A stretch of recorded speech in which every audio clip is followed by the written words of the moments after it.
ప్రియ శ్రోతలు, గత పాఠంలో యెషయా ప్రవచనం కొంతవరకు మనము విన్నాము గదా. 2 రాజులు 19వ అధ్యాయం 24వ వచనం నుండి అదే ప్రవచనం కొనసాగుతున్నది. 24వ వచనం నుండి వినండి. నేను త్రవ్వి పరుల నీళ్లు పానం చేసి ఉన్నాను. నా అరికాలి చేత నేను దిట్టమైన స్థలముల నదులనన్నిటినీ ఎండిపోచేసి ఉన్నాను. నేనే పూర్వమందే దీనిని కలుగచేశానని, పురాతన కాలమందే దీనిని నిర్ణయించానని నీకు వినపడలేదా? ప్రాకారములు గల పట్టణములను నీవు దిబ్బలుగా చేయడము నా వలననే సంభవించింది. కాబట్టి వాటి కాపురస్తులు బలహీనులై జడిశారు. విభ్రాంతి నొంది పొలములోని గడ్డివలే, కాడవేయని చేలవలే అయిపోయారు. నీవు కూర్చుండడము, బయలు వెళ్లడము, లోపలికి రావడము, నా మీద నీవు వేసే రంకెలు, నీవు చేసిన కలహము నా చెవులలో చొచ్చాయి. నా గాలమును నీ ముక్కునకు తగిలిస్తాను.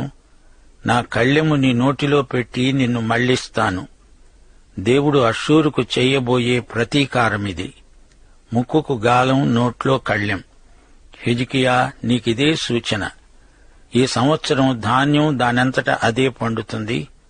2వ సంవత్సరం దాని నుండి కలిగే ధాన్యాన్ని మీరు భుజిస్తారు. 3వ సంవత్సరం మీరు విత్తనం విత్తి చేలు కోస్తారు. ద్రాక్ష తోటలు నాటి వాటి ఫలం అనుభవిస్తారు. యూదా వంశంలో తప్పించుకొన్న శేషం ఇంకా క్రిందికి వేరు తన్ని మీదికి ఎదిగి ఫలిస్తారు. దేవుడు అష్షూరుకు గర్వభంగం చేయబోతున్నాడు. యెషయా 10వ అధ్యాయం 5వ వచనంలో దేవుడన్నాడు, అష్షూరీయులకు శ్రమ, వారు నా కోపమునకు సాధనమైన దండము, నా దుడ్డుకర్ర, నా ఉగ్రత వారి చేతిలో ఉన్నది. యెహోవా దేవుడు అష్షూరు వారికి భయకంపం పుట్టించాడు. దేవుడు అంటున్నాడు, అష్షూరు, నీవు నా భూమి లోపలికి వచ్చావు, గొప్పలు చెప్పుకుంటున్నావు, జాగ్రత్త. నీ ముక్కుకు గాలం తగిలిస్తాను. హిజ్కియా, భయపడనవసరం లేదు. పంటలు పండుతాయి. అష్షూరు రాజు ఈ పట్టణంలోకి రాడు. దానిమీద ఒక్క బాణమైనా ప్రయోగించడు. దాని ఎదుట ముట్టడి దిబ్బ కట్టడు. యెషయా ప్రవచనాలు ఆశ్చర్యకరమైనవి. ఆ రోజుల్లో అష్షూరు అంటే జాతులన్నీ భయపడ్డాయి. కాని వారు యెరూషలేములో అడుగు పెట్టరు. కొంచెం ఊహించండి, ఆ సమయంలో యెరూషలేము చుట్టూ 185,000 మంది ఉన్నారు. కాని ఒక్కడూ ఒక్క బాణం కూడా విడువలేదు. యెషయా దేవుని ప్రవక్త. దేవుడంటున్నాడు, నేను నా నిమిత్తము, నా సేవకుడైన దావీదు నిమిత్తము ఈ పట్టణాన్ని కాపాడి రక్షిస్తాను. దేవుడు తన నామ ఘనత కొరకై ఇదంతా చేస్తాడు. తన సేవకుడైన దావీదు నిమిత్తము ఇదంతా చేస్తున్నాను అంటున్నాడు దేవుడు. దావీదును ఎంత ప్రేమించాడో చూచారా? అయితే ఇప్పుడు మనము ఏమనుకోవాలి? దేవుడు అంటున్నాడు, నా కుమారుడైన యేసుక్రీస్తు నిమిత్తము నేను ఈ లోకాన్ని రక్షిస్తాను. మనము ప్రార్థిస్తే యేసుక్రీస్తు కోసమే దేవుడు మన ప్రార్థనలు వింటాడు. 35వ వచనం, ఆ రాత్రే యెహోవా దూత బయలుదేరి అష్షూరు వారి దండుపేటలో చొచ్చి 185,000 మందిని హతం చేశాడు. ఉదయమున జనులు లేచి చూడగా వారందరూ మృతకళేబరములై ఉన్నారు. అష్షూరు సైనికులు రాత్రి పండుకున్నారు, మళ్లీ లేవలేదు. ఎందుకని? వారు చనిపోయారు. పట్టణంలో ఉన్నవారు పొద్దున్నే నిద్రలేచి చూడగా పురద్వారము చుట్టూ 185,000 పీనుగలు పడి ఉన్నాయి. 36, 37 వచనాలు. అష్షూరు రాజైన సన్హెరీబు తిరిగిపోయి నీనెవె పట్టణానికి వచ్చి నివసించిన తరువాత అతడు నిస్రోకు అనే తన దేవత మందిరమందు మొక్కుతూ ఉండగా అతని కుమారులైన అద్రెమ్మెలకు, షరెజరు అతణ్ణి ఖడ్గముతో చంపి అరారాతు దేశములోనికి తప్పించుకొని పోయారు. అప్పుడు అతని కుమారుడైన ఏసర్హద్దోను అతనికి బదులు రాజయ్యాడు. సన్హెరీబు కథ ఇంతటితో సమాప్తం. అష్షూరును గురించి దేవుడు చెప్పిన ప్రవచనం, యెషయా ద్వారా పలుకబడిన ప్రవచనం అక్షరాల నెరవేరింది. ఇప్పుడు 20వ అధ్యాయంలోకి రండి. ఈ అధ్యాయంలో హిజ్కియా జబ్బుపడ్డాడు. దేవుడతణ్ణి స్వస్థపరిచాడు. హిజ్కియా గొప్ప రాజు అన్నాము గదా. దావీదు లాంటి రాజు, హిజ్కియాకు సాటి అయిన రాజు దావీదు తప్ప మరెవ్వరూ లేరు. ఈ అధ్యాయంలోని వివరాలు సంగ్రహంగా వినండి. హిజ్కియాకు మరణకరమైన రోగం కలిగింది. యెషయా అతని వద్దకు వచ్చి అన్నాడు, నీవు చనిపోతున్నావు, బ్రతకవు, గనుక నీవు నీ ఇల్లు చక్కబెట్టుకో. ఇది యెహోవా వాక్కు. అప్పుడు హిజ్కియా తన ముఖము గోడతట్టు తిప్పుకొని కన్నీళ్లు విడుస్తూ యెహోవాకు ప్రార్థన చేశాడు. యెహోవా, యథార్థ హృదయుడనై సత్యముతో నీ సన్నిధిలో నేను ఎలా నడుచుకున్నానో, నీ దృష్టికి అనుకూలముగా నేనెలా జరిగించానో కృపతో జ్ఞాపకం చేసుకో. యెషయా నడిమిశాలలో నుండి అవతలకు వెళ్లక మునిపే యెహోవా వాక్కు ప్రత్యక్షమై పలికింది.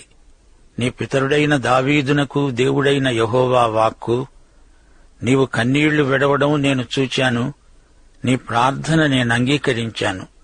నేను నిన్ను బాగు చేస్తాను. 3వ రోజు నీవు యెహోవా మందిరానికి ఎక్కిపోతావు. ఇంకా 15 సంవత్సరాల ఆయుష్ నేను నీకిస్తాను. నా నిమిత్తము, నా సేవకుడైన దావీదు నిమిత్తము ఈ పట్టణాన్ని నేను కాపాడుతూ నిన్ను, ఈ పట్టణాన్ని అష్షూరు రాజు చేతిలో పడకుండా నేను విడిపిస్తాను. తరువాత యెషయా అంజూరపు పండ్ల ముద్ద తెప్పించాడు. వారు దాన్ని తెచ్చి కురుపు మీద వేసిన తరువాత అతడు బాగుపడ్డాడు. హిజ్కియా యెషయాను అడిగాడు, యెహోవా నన్ను స్వస్థపరుస్తాడు, నేను 3వ రోజు ఆయన మందిరానికి ఎక్కిపోతాను అనడానికి సూచన ఏది? యెషయా అన్నాడు, దీనికి యెహోవా సూచన ఏదనగా, నీడ 10 మెట్లు ముందుకు నడిచింది గదా, అది 10 మెట్లు వెనక్కు నడుస్తుంది, అవునా?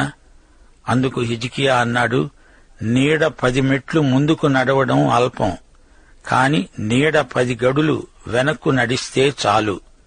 యెషయా ప్రార్థించాడు. దేవుడు అహాజు గడియారపు పలక మీద 10 మెట్లు ముందుకు నడిచిన నీడ 10 మెట్లు వెనుకకు తిరిగిపోయేటట్లు చేశాడు. యెషయా ప్రార్థనకు వెంటనే జవాబు వచ్చింది. ఈ విధంగా నీడ వెనక్కు నడవడం గొప్ప ఖగోళ సంబంధమైన అద్భుతం. భూభ్రమణం వెనక్కు తిరిగింది.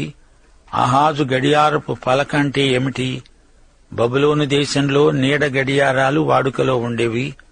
పూర్వం ఇలాంటి గడియారాలను తూర్పు దేశంలో వాడేవారు.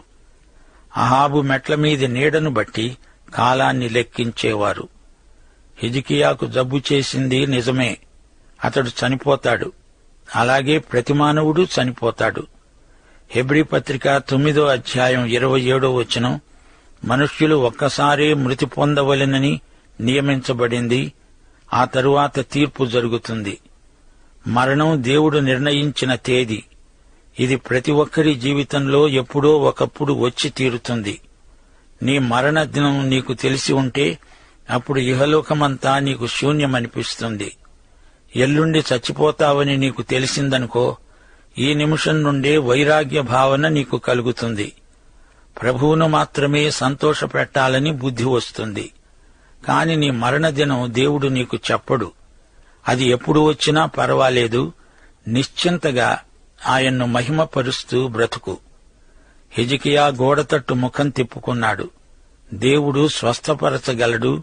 హిజ్కియా ఇల్లు చక్కపెట్టుకున్నాడు. దేవుడతణ్ణి బాగుచేశాడు. ఆత్మ పరీక్ష చేసుకున్నాడు. హిజ్కియా కన్నీళ్లను దేవుడు తుడిచాడు. 15 సంవత్సరాలు అతని జీవితం పొడిగించబడింది.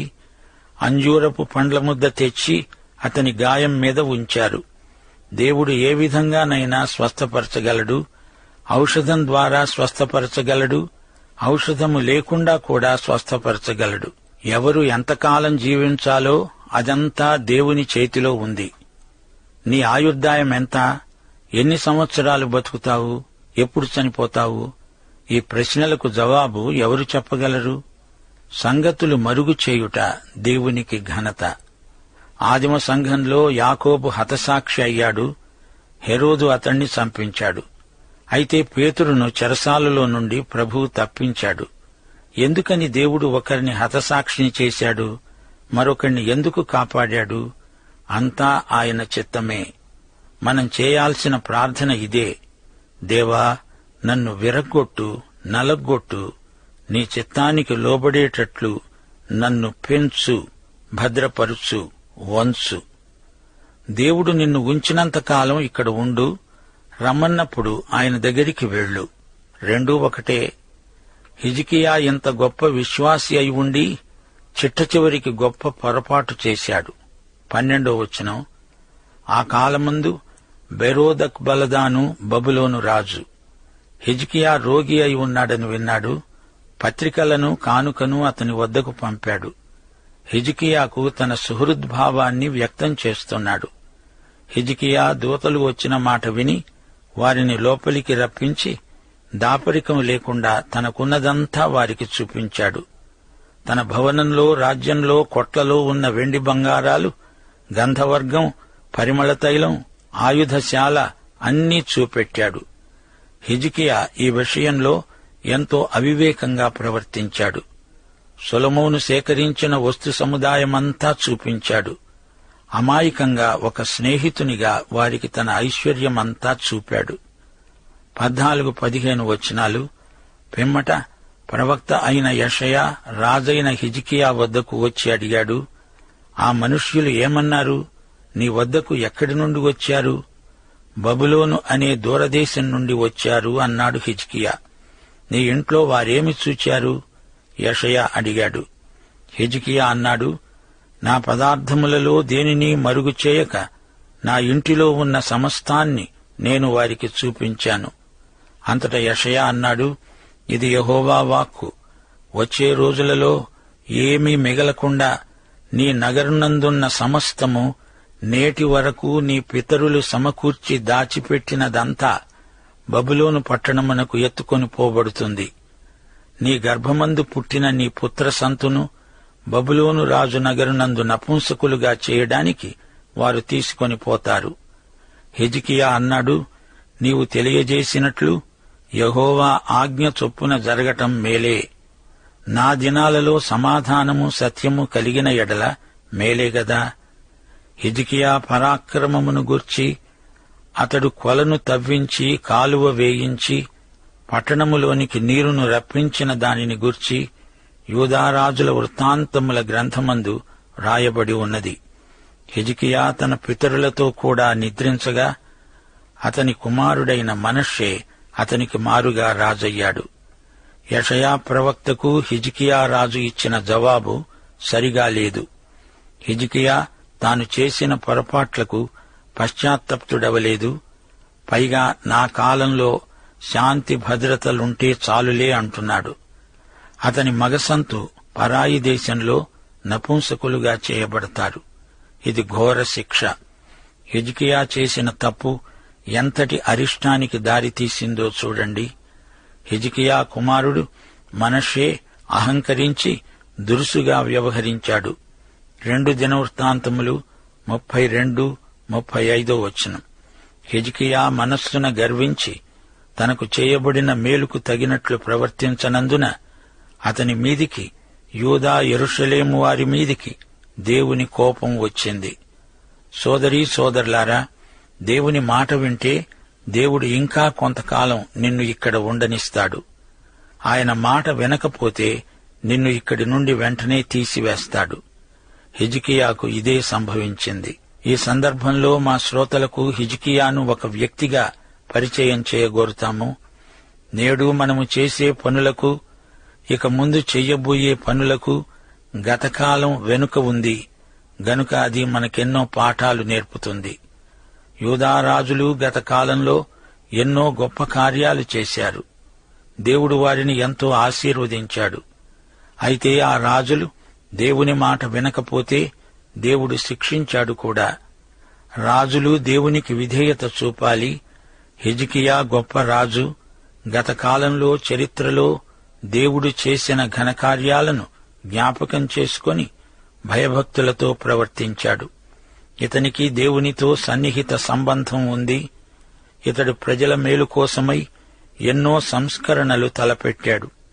తన ఇల్లు మాత్రమే కాదు, రాజ్యాన్ని కూడా చక్కపెట్టుకున్నాడు. అన్యదేవతలకు సంబంధించిన విగ్రహాలను తొలగించాడు. నెహుష్టానును తీసిపారేశాడు. హిజ్కియా తండ్రి మూసివేసిన మందిరపు తలుపులను తాను తెరిపించాడు. పస్కా పండుగను పునఃస్థాపించాడు. యూదారాజ్యంలో గొప్ప ఉజ్జీవం కలిగింది. కాని హిజ్కియాలో ఒక బలహీనత ఉన్నది. ఇతడు భవిష్యత్తును గురించి ఆలోచించలేదు.